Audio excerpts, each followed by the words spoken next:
The Sigma FP at its release was one of the most polarizing cameras that I've seen in recent years.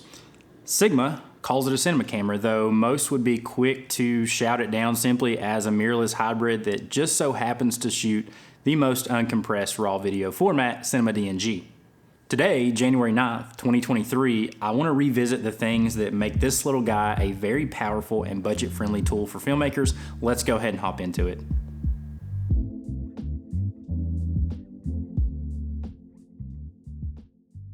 So a couple of the features and the pros of the FP. Number one, this thing is light, but it's an alloy body, which makes it wieldable because of the lightweight, yet tough because of the alloy body. I don't think that it's gonna get dinged up or dented or crushed or destroyed simply by slinging it around on a gimbal or handheld B-roll, whatever you're using it for. This thing is gonna stay fairly tough and it's very ruggedly built. Secondly, the things that make this thing great are some of the cinema features that it has that normally bigger, more expensive bodies would have, like waveforms, focus peaking, false colors, and also shutter angle, not just shutter speed.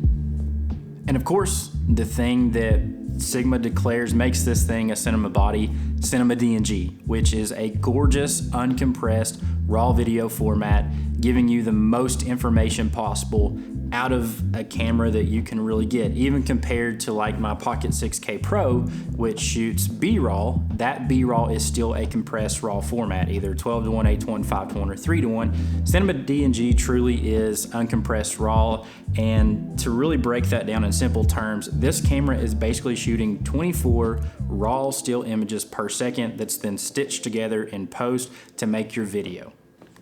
And if you really want to get in the weeds about Cinema DNG and the workflow with it, I'm going to link some channels below that I personally enjoy. Number one is Justin Phillip. He's a huge fan of the FP. He uses it for his paid gigs as well as his YouTube channel. The other one is Dylan Coleman, who I recently found on YouTube, who's giving great color grading tutorials with Cinema DNG, how he converts it from RAW to Blackmagic film, color space, and then from there grades his footage. Really good. Check those guys out if you want to get into the more technical aspects of what Cinema DNG is. Moving on to the cons, and I'm going to start out with one of the pros that I just mentioned, and that is Cinema DNG. While it is a beautiful, very flexible, information-filled codec, it truly is one of the most data-hungry codecs that exists. I think this is why a lot of people do not like the FP, is because whenever you're shooting, it's shooting 3 times the amount of data as even like a Pocket 6K. For example, I shot a minute-long clip in my office a couple of days ago, and for that minute-long clip, it was 25 gigs worth of data, which is triple the amount that would be on the 6K. A lot of people think that's ridiculous, and it is. It's crazy to think that a body this small shoots an uncompressed RAW format so large. And on a side note, I do want to mention, even with Cinema DNG, Sigma have done a great job at listening to their audience. They now have options for external recording, so you can shoot this to a Blackmagic Video Assist and shoot B-RAW. You can shoot it to an Atomos Ninja and shoot ProRes RAW, so they are mitigating some of those data rates by allowing you to shoot externally. However, if you are shooting internally and shooting it to an SSD, you are going to have the full uncompressed Cinema DNG 12-bit RAW. Which leads me to the second con, and that is storage. If you do not plan on shooting this to an external recorder, you're going to need a lot of SSDs. That's just the way it is with this camera if you want the full capabilities of the RAW format. Samsung T5 drives, any of your NVMe SSDs will work as well, but you're going to need external storage in order to maximize the 12-bit, which is another con. If you are not recording externally, you are limited to Cinema DNG 8-bit.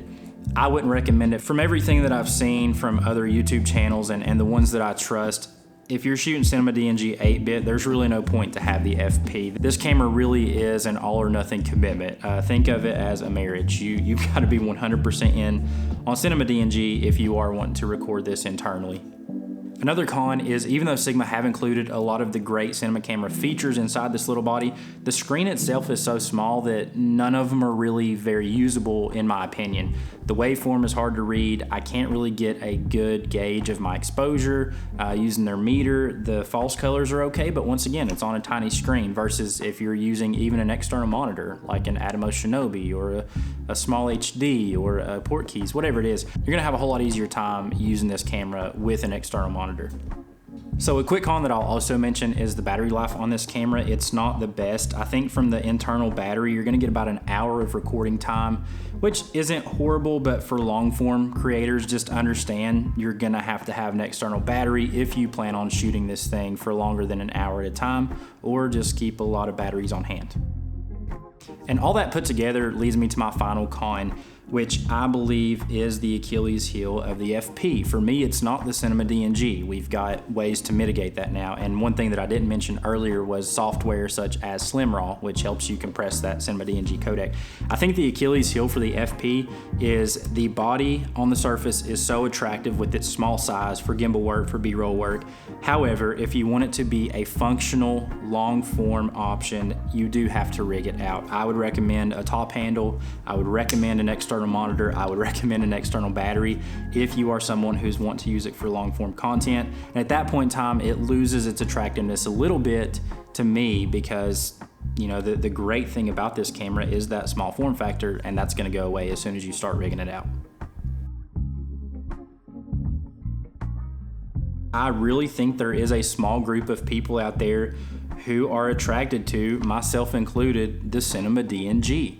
After playing with it, after grading with it, after seeing the flexibility that it has, there's really nothing like true uncompressed RAW.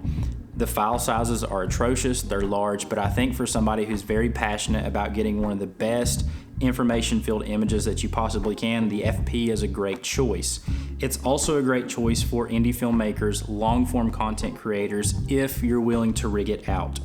However, for the people who want to keep the small form factor, maybe it's a wedding videographer who does want a gimbal camera, maybe it's someone shooting YouTube videos, I don't think that I can recommend the FP. Once again, as soon as you start rigging it out, shooting to an external monitor, you lose the attractiveness of this small body.